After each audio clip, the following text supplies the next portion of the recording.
Bueno, muy buenos días, profesores, compañeros, a todos los telespectadores. Hoy vamos a hablar acerca del tema de neurooncología. Lo puse grabado. Sí, Una se está grabando, disculpita. se está grabando. Sí.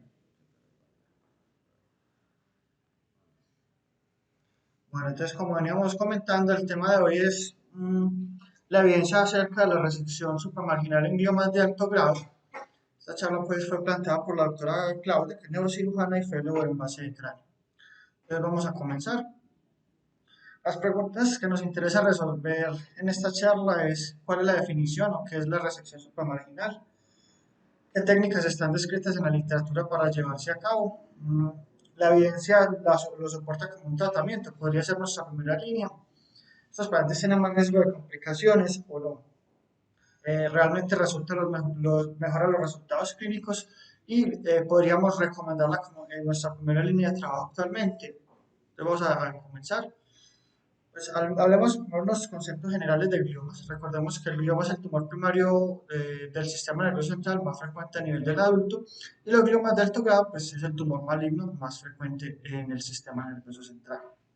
Mm, Por evidencia, sabemos que lo que siempre vamos a buscar en los gliomas es una resección amplia, ya que eso es lo que más prolonga e impacta en la sobrevida de los pacientes desde los análisis estadísticos tanto en que impacta en la sobrevida como en la supervivencia libre de progresión.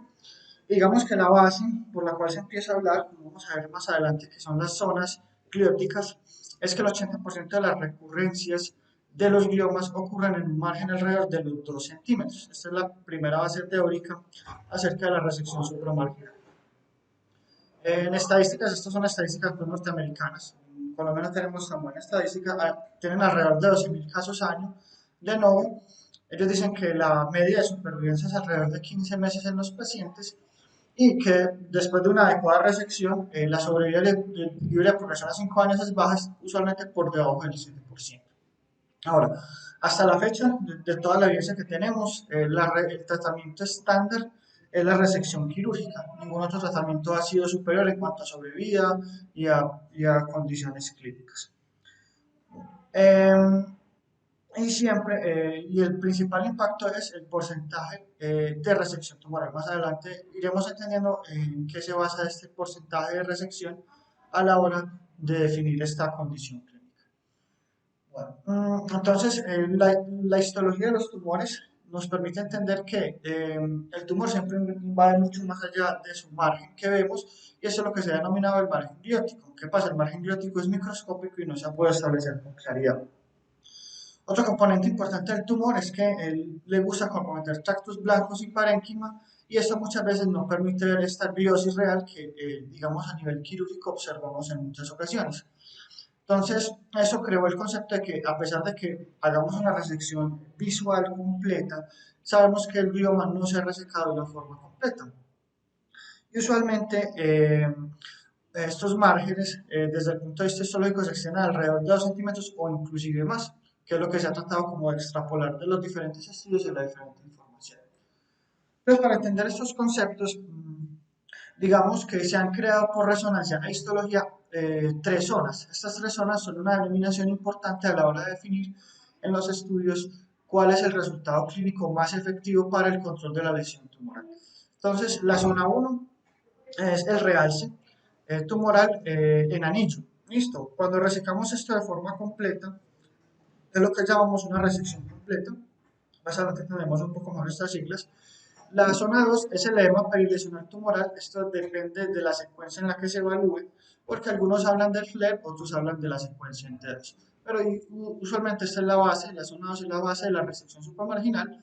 Y la zona 3 es un concepto muy llamativo porque son células tumorales que son huérfanas. Eso quiere decir que es donde yo veo una lesión estructural y más de 2 centímetros o mucho más distal, hemisférico, contralateral o en otra zona que no tiene nada que ver con la zona tumoral, encontramos nuevas lesiones glóticas con la misma histología. Listo, a veces no tiene que ser la misma histología, pero vemos que la fisiopatología del glioma presenta esta zona 3. Lo más llamativo es que la zona 1 y la zona 3 pueden presentar patrones biológicos diferentes, por lo cual explica que hay más mutaciones en estos pacientes, aparte de solo la mutación tumoral, pero esto pues viene en desarrollo actualmente. Ahora, ¿qué son las definiciones que tenemos en la literatura? Ahorita traeremos a colación, pues, como toda la evidencia, pero tenemos algo que se llama una resección parcial. La resección parcial es por debajo del 80%. Algunos denominan un residuo tumoral más de 5 centímetros cuadrados. Lo importante saber es que esta resección tiene el mismo resultado que una biopsia, por lo cual si yo planteo una cirugía y no voy a hacer una resección al menos del 80% superior, yo ya le solo plantear una biopsia. Listo. La resección completa, dependiendo de la literatura, varía entre un 80 a un 100%.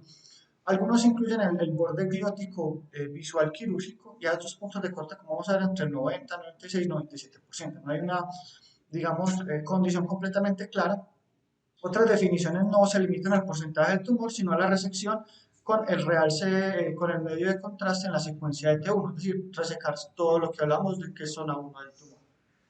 Y se ha creado un concepto, que este concepto es en los cuales por alguna causa no se logran resecciones tan buenas, por encima del 90%, pero se crean algo que se llama resección cercana a la completa, que son tumores que superan el 80% y el residuo es pequeño, por debajo de 5 centímetros cúbicos.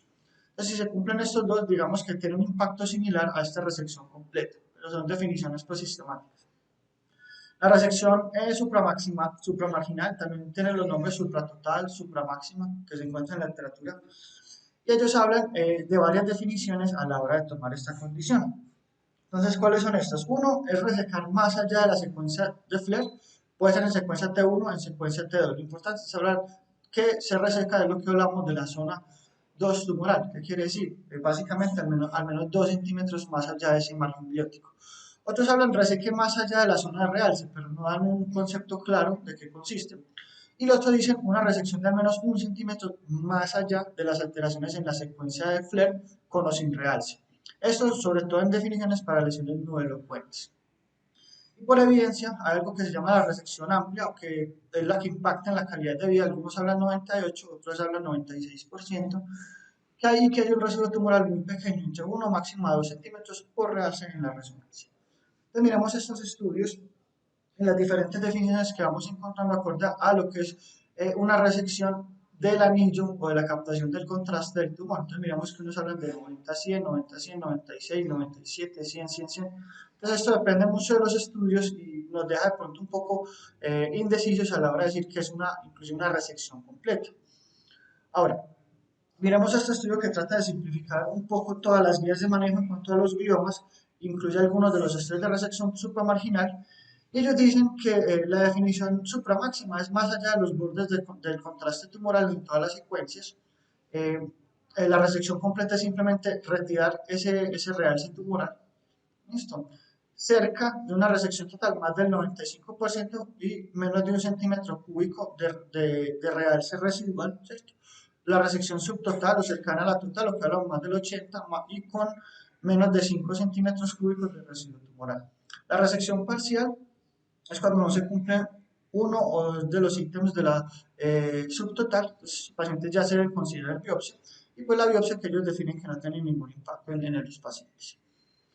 Entonces, esta guía del 2018 hace una revisión completa acerca de todos los estudios de resección supramarginal. Eh, lo primero que ellos dicen es que hay pocos estudios y poca evidencia. Ya vamos a entender por qué es esto, porque digamos que hay bastantes estudios, pero no todos están bien estructurados. Entonces, a la hora de hablar de resección supramarginal, se limita de forma importante el concepto. Digamos que la primera idea estructurada de la resección supramarginal surge alrededor del 2001. Antes de eso no hay una evidencia completamente clara y no hay estudios metodológicos bien desarrollados. Hay dos estudios que son tal vez los más sólidos, el problema es que son de forma retrospectiva, como lo vamos a ver más adelante, y lo que permite entonces es que hay una evidencia solo grado 3 para la recomendación de un bioma supramarginal. Entonces, a pesar de todo esto, los avances quirúrgicos, a pesar de estos estudios, todavía no se ha impactado en la sobrevida comparando las resecciones estándar con la resección supramarginal. ¿Cuáles son los dos estudios que tenemos a la mano? El de Yopoglu, el de Pesina.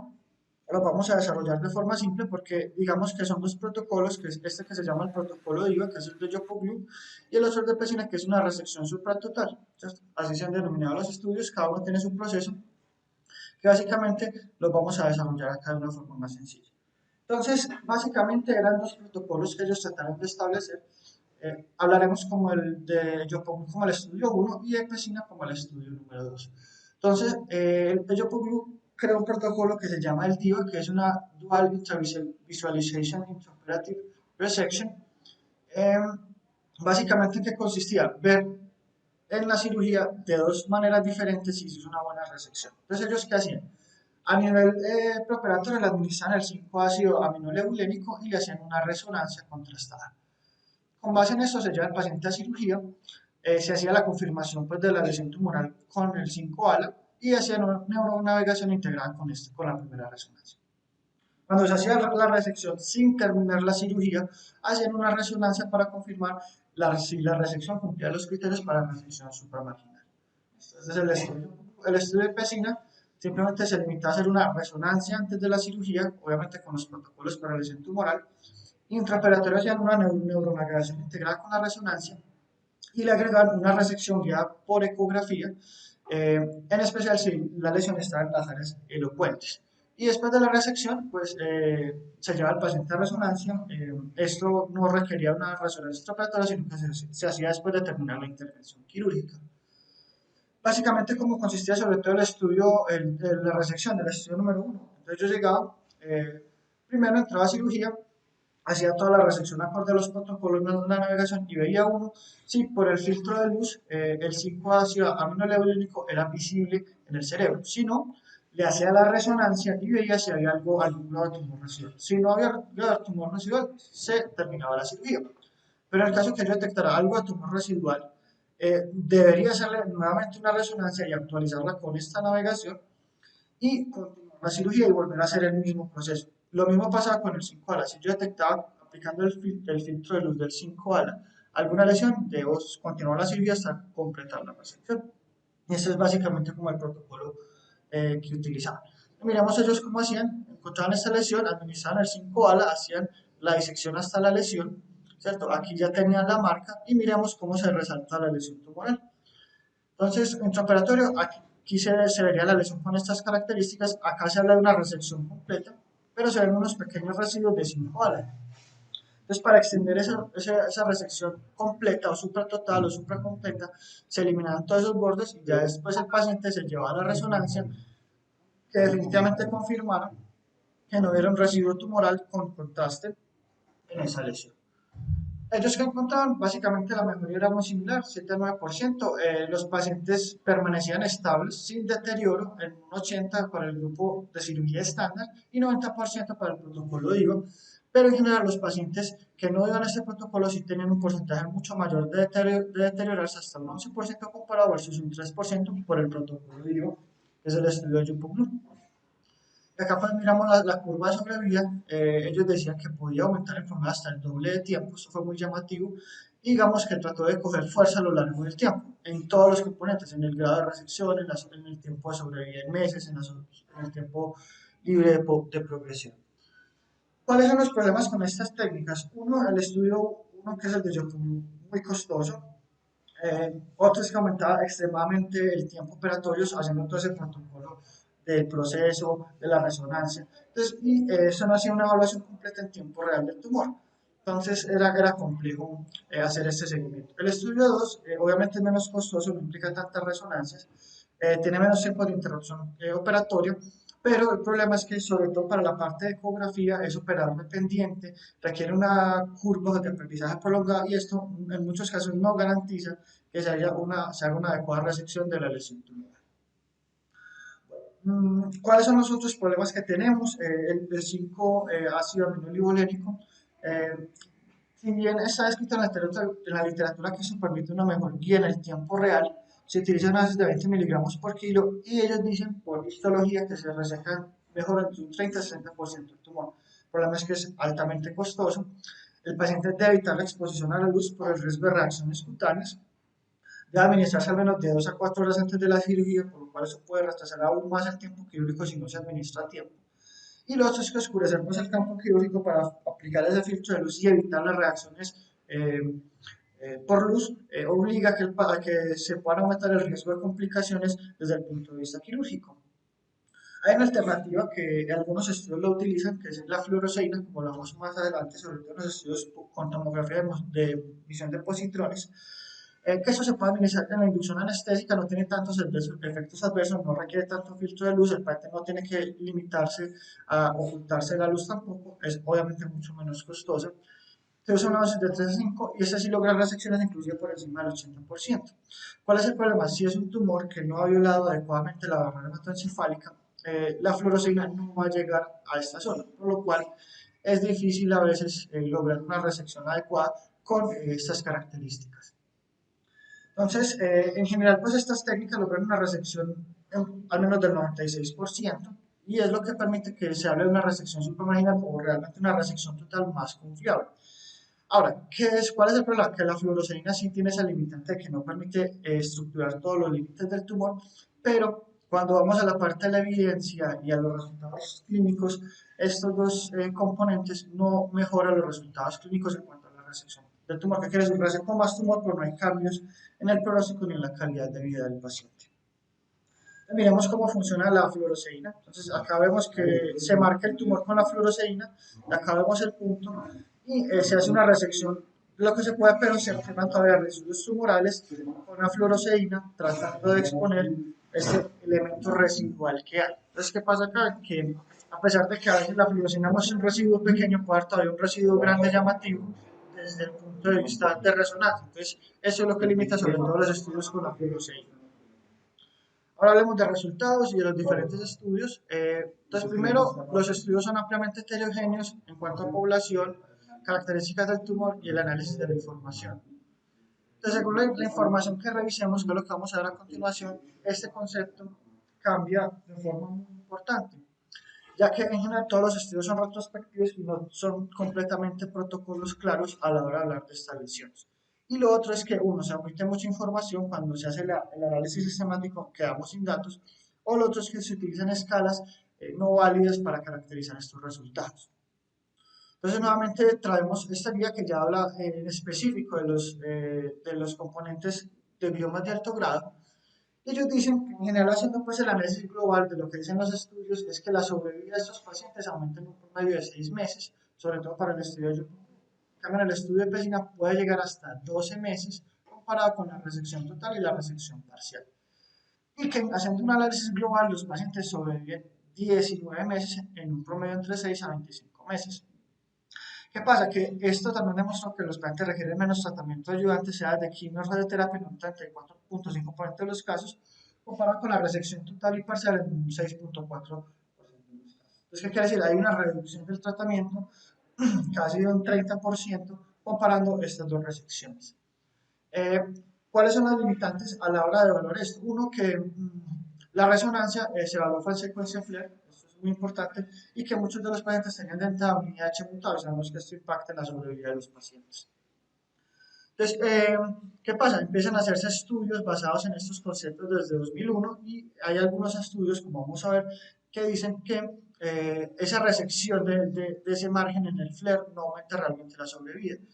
Y que ellos dicen, entonces aquí empieza a cambiarse sobre todo el análisis estadístico, dice que no, que ya solo se requiere alrededor de una resección del 45% según Pesina y del 53% de según Lim, que es el segundo estudio, para hablar, aumentar la sobrevida en un 54% a 2 años. Esto pues comparado con un 12% en la resección total o en la resección parcial. El letrado neurológico en estos casos sí es un poco menor porque es un poco más estricto el seguimiento en la resección supramarginal comparado con los otros procedimientos que hay un poco más de déficit en estos pacientes. Y esto sí es importante y lo vamos a ver más adelante que se confirma con los resultados clínicos, es que lo ideal es siempre dejar al menos un volumen de menos de 5.4 centímetros cúbicos en las secuencias de los FLEP. Esto sí es lo que, analizando toda esa información, tiene ese buen impacto. Y saben pues que estos estudios se pueden extrapolar para el astrocintoma anaplásico grado 3 y el glioblastoma. Pero ¿qué pasa? Entonces empecemos a ver estos análisis entre las diferentes estructuras. Entonces este estudio compara la resección supramarginal con la resección total. Aquí hablan del hazard ratio, y el hazard ratio es mucho menor para la resección supramarginal en este primer estudio, y aquí es la sobrevida en tiempo, también apoya la resección supramarginal. Entonces hacen todo el análisis estadístico, pero nuevamente después se amplían los estudios y encontramos toda esta en la literatura, el de Van, el de Glenn, el de Pessin, el de Yokoku, el de Skenazy.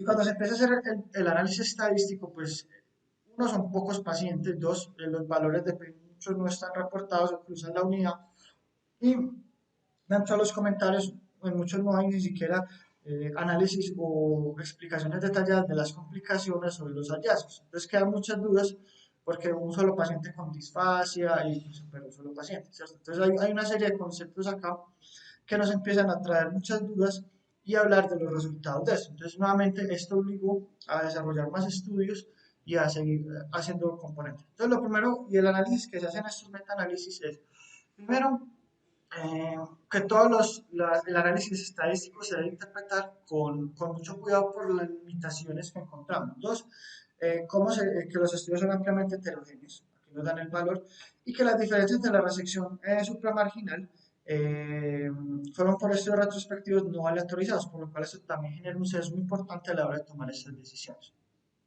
Ahora, ¿qué nos siguen diciendo ellos? Que los factores pronósticos que utilizaron ellos, como la edad, el Karnofsky, la terapia ayudante, el IDH, todo eso, están en los diferentes estudios y tratando de hacer un análisis multivariado para entender realmente si estos sesgos fueron eh, pequeños o si son sesgos grandes. Entonces ellos dicen que no se puede hacer una comparación clara en todos estos estudios porque no fueron un estudio de calidad y la corrección y en las áreas elocuentes tampoco se habló de forma clara cómo fue la resección de estos tumores. Ellos dicen que a pesar de que se trata de hacer como toda esta correlación, es muy difícil la investigación retrospectiva y que estos pacientes en general, a pesar de hablar de una mejor sobrevida, cuando se toman realmente los estudios, son glioblastomas que de entrada tienen un IDH mutado y tienen una metilación del MGMT. Esto pues de entrada sabemos que mejora la sobrevida de los pacientes. Entonces deja una serie de vacíos en estos componentes. Entonces, finalmente ellos dicen que todos estos sesgos eh, limitan mucho la indicación quirúrgica y que sería muy importante hablar de la calidad de los estudios, ya que todos estos fenómenos reducen la evidencia a muy baja, por lo cual de entrada la resección supramarginal de los gliomas no debe ser la resección supramarginal. Ahora, siguiendo otros puntos, ellos trataron de, entonces, bueno, al menos lo de la sobrevida, tratémoslo de interpretar, que es como lo que más se han enfocado en la resección supratotal. Entonces utilizaron modelos de efectos aleatorios. Este modelo habló de un hazard ratio en promedio de 0.47 y acá fue donde se habló el concepto de 6.4 que dicen los estudios. Pero cuando ellos tratan de hacer nuevamente el análisis estadístico, el hazard ratio aumenta y realmente la sobrevida solo mejora en promedio 4 meses. Entonces, nuevamente ellos dicen que la evidencia no está bien estructurada, que solo son estudios descriptivos, no tienen componentes validados y que esto no permite establecer que el procedimiento sea seguro, inclusive para la sobrevida. Ahora, hay otros estudios que entraron en debate, sobre todo en la parte metodológica de la resonancia, y miremos que ellos, en este estudio del 2018, también se dice que la correlación entre el FLER y la resección y sobrevida no afecta en general la sobrevida de los pacientes, excepto en los casos, como hablamos, de un volumen menor a 0.57 centímetros cúbicos. Esto sí tiene una correlación importante con una resección por encima del 96% y esto sí impacta, pero en general los otros conceptos que habíamos hablado no tienen efectos llamativos en los resultados de estos pacientes. Hay nuevas modalidades ya como para cerrar la charla. Eh, Esto es una resección de los gliomas por medio de técnicas de realidad aumentada con tractografías y fluoresceína. ¿Qué consiste este estudio? Básicamente es por medio de técnicas de realidad virtual combinada con fluoresceína sódica y estudios de tractografía, trata de evaluar la resección tumoral. Ellos utilizaron varios componentes, entre ellos la navegación, que va incluida dentro del sistema eh, de realidad aumentada y utilizaron el sistema de evaluación NANO para evaluar el grado de resección tumoral y la curva de Kaplan-Meier para evaluar la sobrevida. ¿Qué hablaban aquí? Entonces ellos decían que en general estos pacientes se debían seguir al menos 12 meses y que las complicaciones fueron un poco mayores en los pacientes que se utilizó la cirugía estándar. Muy importante a la hora de hablar eso. Entonces ellos dicen que en general las conclusiones de este estudio es que permite una buena resección quirúrgica, pero todavía pues faltan estudios para recomendarlo a la hora de hablar de esto. ¿Cómo se realizaba este estudio? Pues primero hicieron la comparación y si impacta, digamos de una forma pequeña, esa sobrevida en tanto en promedio como en promedio libre de progresión de la enfermedad. Entonces, ¿cómo hacían este protocolo? Cogían la lesión, ¿cierto? Hacían la resonancia, aplicaban la tractografía, iban reconstruyendo acorde donde fuera la lesión, idealmente fue para lesiones de áreas elocuentes. Y de acá, entonces, se hacía todo el componente que hacía. Entonces, ponían al paciente, aplicaban la fluoroseína, encontraban la lesión y antes de empezar la lesión se aplicaba la técnica de realidad aumentada para evaluar dónde estaban ubicados los tractos. Acá entonces empezaba a hacer la resección, se va ampliando hasta que desaparece toda la lesión con fluoroseína y de ahí aplicamos el filtro de tractos para ver si se podía ampliar un poco más la resección, acorde si veía residuos tumorales o quería ver si de pronto había alguna lesión del tracto. Entonces finalmente lo que encontramos era resección de la lesión respetando los tractos y las vías funcionales y se lograba una mejor resección de una forma más segura.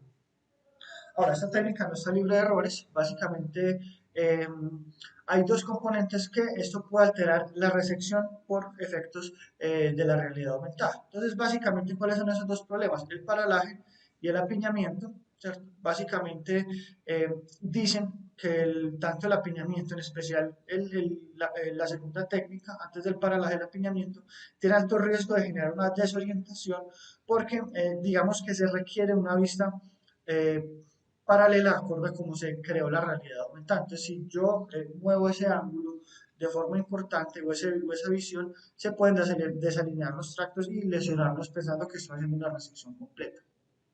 Y el paralaje es un error de refracción donde muchas veces las lesiones pueden verse más profundas o los tractos pueden verse más profundos de lo que realmente son, o viceversa, pueden verse más superficiales.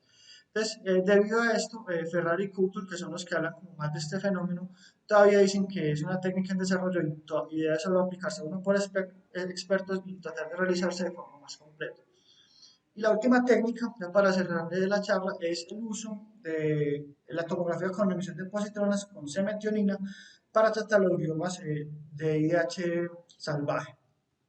Básicamente ellos que buscaban, entonces tu paciente debe tener un estudio de glioblastoma con un IDH documentado tipo 1 y ellos lo que buscaban era una resección supratotal de toda la lesión que captara en los medios de la tomografía por emisión de positrones. Ellos hacen un seguimiento, lo más llamativo es que trataron de hacer la craniotomía despierta, sobre todo en las lesiones de áreas elocuentes, para evaluar esa resección y evitar las lesiones. Ellos se basaron que la mayoría de recurrencias, el 80%, ocurren como en esos márgenes que se evalúan en la tomografía por emisión de positrones para evaluar los resultados. Pero en general vieron que pues, la sobrevida fue bastante similar tanto en la resección completa como en la resección supracompleta. Lo más importante es que este también logró limitar los resultados desde el punto de vista clínico en cuanto a los déficits cognitivos. Entonces, digamos que los resultados de esto es un poco más alentador porque sí logran una mejor control tumoral, sobre todo en la parte funcional y activa del tumor y permite cuidar adecuadamente el tumor. ¿Cómo hacen el protocolo? Lo mismo, resonancia, después de la resonancia hacían la tomografía por emisión de positrones, con base en esto definían el grado de resección. Entonces eran resecciones que a veces eran un poco más amplias, miren cómo era de pequeña la lesión, pero hablando sobre todo en las secuencias FLAIR, es muy similar a lo que se hacía esta resección, y por eso de entrada las resecciones con PET se deben considerar de forma supramarginal. Miren, esta lesión tenía un componente no tan grande, entonces cuando se hace la resección, esta lesión no tiene esos problemas. Es una resección más pequeña comparada con todos estos márgenes. Posiblemente eso sea un margen más gliótico que realmente actividad tumoral. Y una resección completa y después obviamente recorrer el tumor ya en una zona más pequeña que no tiene nada que ver con el origen inicial de la lesión. Y aquí pues más ejemplos, cómo lo hacían, que a veces las lesiones se ven muy pequeñas y miren el cambio del tamaño. Lo mismo esta lesión acá posterior pequeña se ve mucho más grande y lo que van era lograr esa resección desde el punto de vista radiológico, ¿cierto? Entonces ya para concluir la charla, primero no hay un consenso claro de que es una resección supramarginal, inclusive no tenemos un concepto claro que es una resección total de forma concreta. Todavía no hay evidencias sólidas de que la recomiendan al menos como una línea de manejo, ni siquiera como segunda línea. Todavía requerimos más estudios, todos son retrospectivos, no hay nada retrospectivo. Y lo que tenemos claro es que al menos en la cirugía lograr una resección entre el 90 y el 100%. Si no vamos a lograr esto, es mejor tratar la biopsia o ser más conservadores. Ya con eso terminamos. Gracias, Samuel. me parece un tema muy interesante, del cual pues yo estoy poco de acuerdo porque yo considero que los gliomas tienen muy mal pronóstico a pesar de hacer estas resecciones amplias, y lo que uno ve es que los pacientes, ya hemos comentado en otra charla, de todos modos, pues es interesante porque se aumenta un poco la sobrevida, pero yo quisiera oír el concepto de Francisco y de Claudia, que yo sé que Pacho se ha vuelto un poquito obsesivo con esto, y cuando no logra una resección del 100% a las...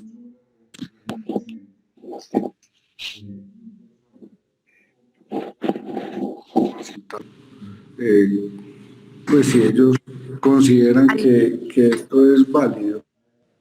Adelante. Buenos días, ¿me escuchan? Sí, Clau, te escuchamos. Espérenme un momentico, que es que tengo aquí dos dispositivos porque estaba teniendo problemas con el audio.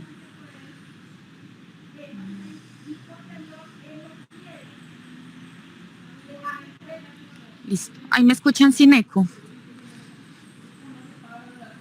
Sí, ahí te escuchamos. Yo te Listo. escucho bien. Bueno, buenos días para todos. Bueno, con Simón quisimos traer este tema porque sentimos pues que es un tema, pues como bien dijo el profe Ignacio, es un tema de discusión, sobre todo pues como por todo lo que explicó Simón, y lo que todos pues, ya bien conocemos de las zonas pues como de diseminación, de diseminación celular pues a través de los tractos. ¿Qué problemas grandes hay pues hasta ahora con esto? O sea, a pesar de que se viene hablando desde el 2001, digamos que los estudios que se empezaron como a publicar formalmente fueron desde el 2011 con la serie de Dufo, y está una serie pues más grande que está incluida entre los tres únicos estudios, que es la serie de Lima, de los tres únicos estudios que son, digamos, relativamente más confiables, porque, digamos, la muestra es un poquito más homogénea. ¿Cuál es el problema que ha habido con todo esto? Que no hay un consenso para incluir en las matemáticas realmente cuál es la definición de resección supramarginal, ¿sí? Incluso, pues, Simón nos mostró, pues, hay como tres definiciones, pero no hay un consenso claro sobre realmente qué es una resección supramarginal, porque actuó que era más allá del borde de realce, pero sin que incluyera el FLAIR, pero no, o sea, que estuviera dentro del FLAIR, pero no necesariamente que incluyera todo el FLAIR. Otra de las definiciones que vino después es que incluyera todo el FLAIR, sí, y luego la que ya todos conocemos, que es de más de 2 centímetros. Entonces, no está bien claro definido qué es una resección supramarginal. Lo otro del problema de los estudios es que la población ha sido muy heterogénea, la localización y el tamaño.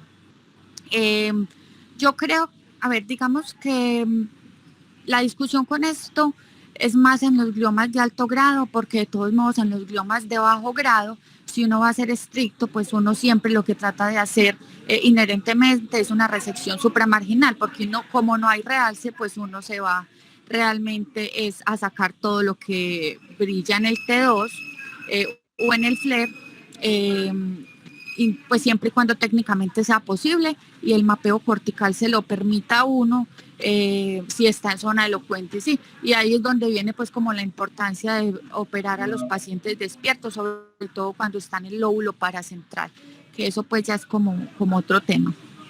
Pero la discusión grande realmente está es como, digamos, la duda en los pacientes de gliomas de alto grado, porque pues estos pacientes tienen, digamos, un compromiso mayor, ¿sí? Y a veces para nosotros es un poquito olímpico valorar pues que un paciente no tenga déficit motor o que no tenga deterioro del lenguaje, pero realmente el problema y la discusión grande de esto ha sido pues como el deterioro cognitivo, y eso exige que uno sea mucho más juicioso en la valoración prequirúrgica y posquirúrgica de estos pacientes. Entonces, por eso lo ideal es siempre que haya como una evaluación multidisciplinaria que incluya pues como múltiples especialidades y áreas pues como de la medicina, que valoren realmente la morbilidad que presenta el paciente antes y después de la cirugía, sobre todo en cuanto a lo que tiene que ver pues como con su condición cognitiva y evaluación pues sobre todo como de test neuropsicológicos. Otra cosa que dijo Simón, pues que lo mencionó y que es muy importante que lo tengamos en cuenta, es que este beneficio pues de la resección supramarginal en gliomas de alto grado está más, o sea, se ha demostrado que hay más beneficio en los pacientes que tienen un IDH mutado, ¿sí?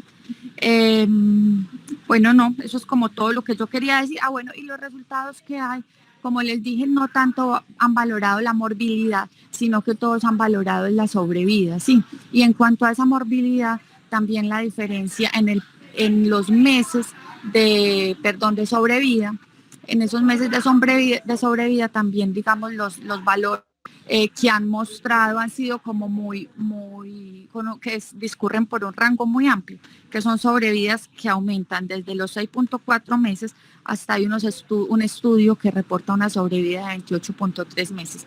Bueno, en conclusión, ¿yo qué creo?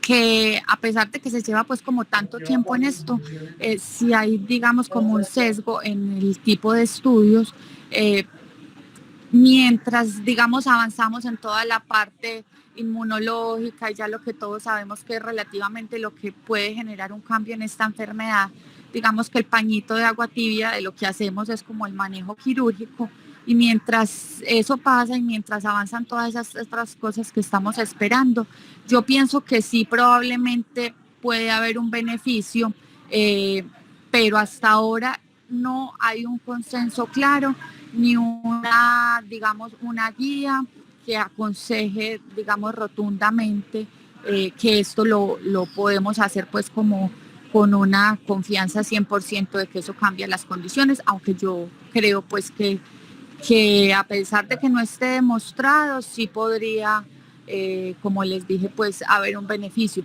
Uno incluso busca capítulos de libros en relación a esto y no hay capítulos, o sea, es muy escaso lo que uno encuentra en los libros, que es el producto pues como de la información ya depurada. Todo lo que hay son estudios. Entonces, bueno, eso era como lo que les quería compartir por mi parte. No sé, Pacho, ¿qué más tiene para compartirnos? Gracias, Claudia. Buenos días a todos. Pues yo creo que las resecciones supratotales aplican o digamos son más viables o son viables en los pacientes que tienen gliomas en áreas no elocuentes, ¿cierto? En el lóbulo frontal o no elocuentes entre comillas, porque lo que dice Claudia es cierto, no es muy difícil uno medir el deterioro cognitivo, primero de los tumores y segundo de las resecciones. Es complicado saber cuál es el impacto de la resección, incluso a veces aunque no sea completa, sobre la calidad cognitiva de los pacientes. Entonces, basados en que eso es complejo de medir, pues yo prefiero hacer resecciones supra en las áreas no elocuentes o por lo menos un poco más allá del medio de contraste, de lo que capta el medio de contraste. Eso diferenciarlo de la resección completa, que siempre debe ser el objetivo, ¿cierto? Aunque no siempre logramos ese objetivo por lo mismo, por la elocuencia en la que están ubicados los gliomas. Y eso sí, pues, digamos que la evidencia sí es contundente en el pronóstico y en la sobrevida de los pacientes que se logra una resección de todo lo que capta el medio de contraste versus lo que no. Entonces, pues cuando es posible, yo trato de realizarlas. Cuando de entrada sé que es un área elocuente, no lo hago. Y personalmente pienso que eso sí puede tener un impacto en la sobrevida de los pacientes.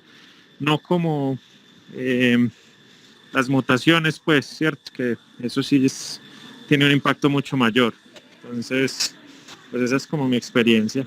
Lóbulo temporal derecho, lóbulos frontales, trato de ser más agresivo y en las áreas elocuentes mucho más conservador. Entonces, yo he visto que vos reintervenís los pacientes en la primera semana cuando no quedas contento con el porcentaje de resección. Eh, ¿Cómo te ha ido con eso y sobre todo con las infecciones?